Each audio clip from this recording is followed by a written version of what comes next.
मी advocate Suryachandra घाटे गेल्या 65 वर्षापासून सामाजिक राजकीय क्षेत्रात करत आहे आणि करत असताना जे अनेक अन्य अत्याचार लोकांचे अन्य अत्याचार होतात त्यांच्याकरता त्यांच्या अन्यायाचे निर्णय किंवा समज सुद्धा त्याकरताही ओटे मोठे काढत गेलो. त्यामध्ये एवढी ताकद जात होती की भयंकर ताकद पैशावर जायचा.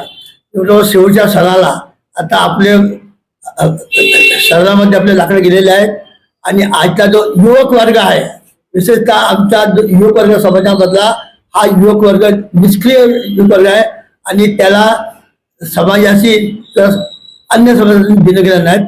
आणि म्हणून आपण मरण्याच्या पूर्वी हा जर आपण प्रयत्न केला आणि या भ्रष्टाचारावर जर आपण निवडून आलो तर ज्या अनेक योजना आहेत, महिला बाल कल्याणची योजना, आरोग्य योजना आणि संजय गांधी अनेक ज्या सामाजिक या अनेक ज्या योजना आहेत, ज्या योजनाद्वारे आपण लोकांचा फायदा करू शकतो, त्या करण्याचा माझा उद्देश होता.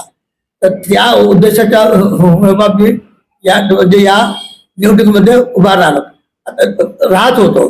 पण आता दुर्दैव मला किंवा अन्नच मला मी ते राहू शकलो नाही आणि म्हणून मी माझ्या वतीनं मला जो लोकांना पाठिंबा द्यायचा जे उमेदवार द्यायचा होता तो मी दिला आणि पुढेही मी जोपर्यंत जीवा श्वास आहे तोपर्यंत लोकांच्या जे गोरगरीब आहेत, पीडित लोक आहेत, झोपडपट्टीतले लोक आहेत, कोणी अन्य त्याच्यावर पीडित लोक आहेत, त्यांचे काम करते माझे सुरू मरेपर्यंत. काँग्रेसचे जे तिन्ही लोक आलेले आहेत की आपले सुधारा कोलवाडे आलेले आहे, नांदेडकर आले आणि चव्हाण आलेले आहेत.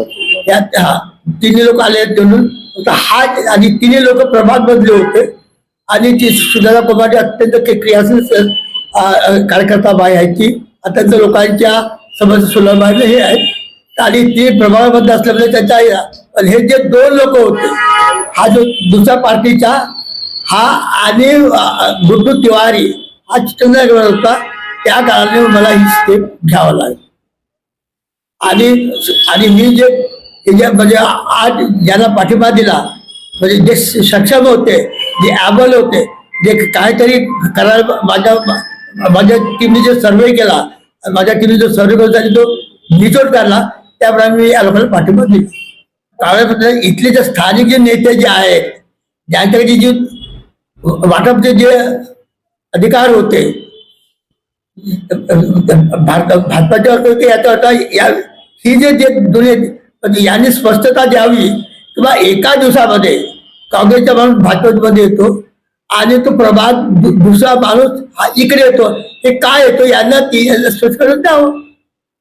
म्हणजे सक्षम उमेदवार असताना प्रभाग 17 मध्ये सक्षम ॲबल उमेदवार असताना याला गरज का पडली, या स्वतंत्र करेल ना वरिष्ठ लेवलवर आता करेल मी. आता 2 झाले, आता ही प्रेस कॉन्फरन्स झाल्यानंतर बा काय रिस्पॉन्स मिळतो मला आणि तो रिस्पॉन्स मिळाल्यानंतर बा स्टेप करेल. जरी असतो तरी पण टफ कॉम्पिटिशन जरी असते आणि आलो असतो निवडून आणि नजर तो फॉर्म भरला होता मी. आता येऊ लागल्या 3 मिनिटात यायचं तर खूप चान्स गेला माझा.